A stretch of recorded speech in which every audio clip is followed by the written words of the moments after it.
How is Texas's DEI ban going? It's May 14th, 2024, and these are your headlines.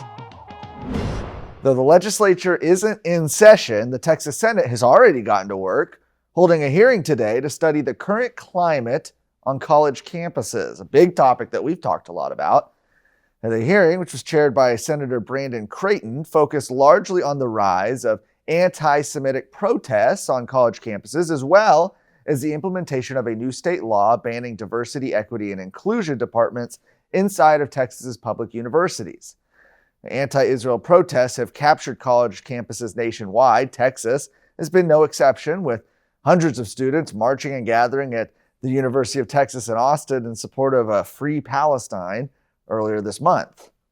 Officers from the Department of Public Safety and the University of Texas Police Department worked swiftly to shut down attempts at violence in encampments. Freeman Martin, the Deputy Director of Homeland Security for DPS, said their response was based on intelligence that those organizing the protests were seeking to occupy and disrupt. He said officers reportedly found a stockpile of rocks and bricks, as well as pepper spray and knives, and a firearm. The bulk of the hearing, however, focused on the implementation of the state's DEI ban. That is Senate Bill 17, which prohibits universities from hiring employees to perform the duties of a DEI office and is supposed to block the promotion of policies, training, or activities designed or implemented in reference to race, color, or ethnicity. It went into effect on January of this year. Now, State Senator Brandon Creighton said DEI ideology mirrors old Marxist talking points, dividing the world into oppressed and the oppressors. He authored SB 17. He said DEI advocates believe group characteristics such as race, sex, and nationality define someone's privilege. He then suggested that DEI programs have led to a campus culture that encourages out-of-control encampments, riots, etc. on campuses, pointing towards the University of Houston training that taught religious privilege. Chancellors from the state's public university systems were invited to testify on the progress of eliminating their own DEI departments.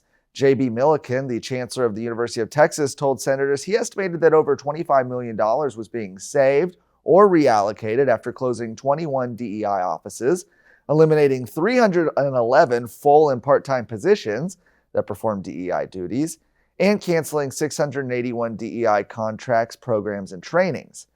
John Sharp, the chancellor of Texas A&M, also said his university was committed to implementing the new law. He also brushed off some comments made by Mark Welsh, who's the new president of Texas A&M's campus in College Station, who had criticized the DEI ban in the past. John Sharp said, "I don't have any concerns about him. I have no doubt he's going to follow along." Gun Owners of America is gearing up to hit the road, hosting 8 rallies in 3 days for a series of their endorsed candidates in the upcoming runoff elections. It's all part of the Silver Bullet Bus Tour, which kicks off in Burleson tomorrow morning. It'll travel through the DFW Metroplex before heading to Southeast Texas and finishing in the San Antonio area. Wes Verdell, the Gun Owners of America Texas director and a Republican candidate for Texas House, says the opportunity to meet candidates in person is essential to voters making the best decisions. And the GOA team will be joined by other House candidates, including Shelley Luther, Mitch Little, Mike Olcott, as well as State Representatives Brian Harrison, Nate Schatzline, and Tony Tinderholt. The bus tour will run May 15th through 17th and is scheduled to make stops for Helen Kerwin, Cheryl Bean, David Lowe, Andy Hopper, Katrina Pearson, David Covey, AJ Louderback, and Alan Schoolcraft. I'm going to be following along Wednesday through Friday. We're going to be at all those stops, so you can follow the progress on my Twitter at @BWaltons.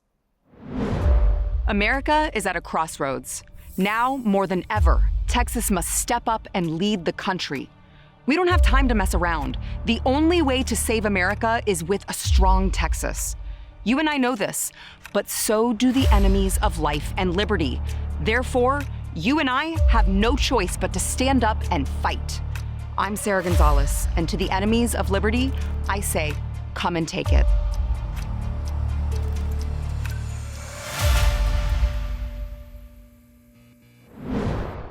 A Tompkins High School teacher has been arrested on 9 counts of possession of child pornography.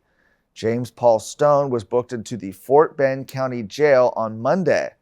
According to the Montgomery County Precinct 3 Constable's Office, thousands of images of child pornography were recovered from his residence, including several images that Stone admitted to producing himself.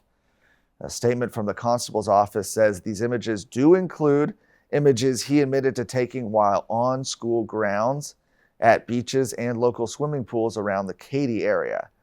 In a statement to parents, Tompkins High School said the individual has not been on campus since last week and will not return to the school. Because the incident is still being investigated, we are unable to provide additional information at this time, but please be assured the district takes these types of incidents very seriously and is fully cooperating with law enforcement. Stone taught social studies at Tompkins High School, where his wife is the principal at Katy ISD's Taylor High School. James Stone's teaching certificate is currently under review by the Texas Education Agency. For more of today's stories, go to texasscorecard.com.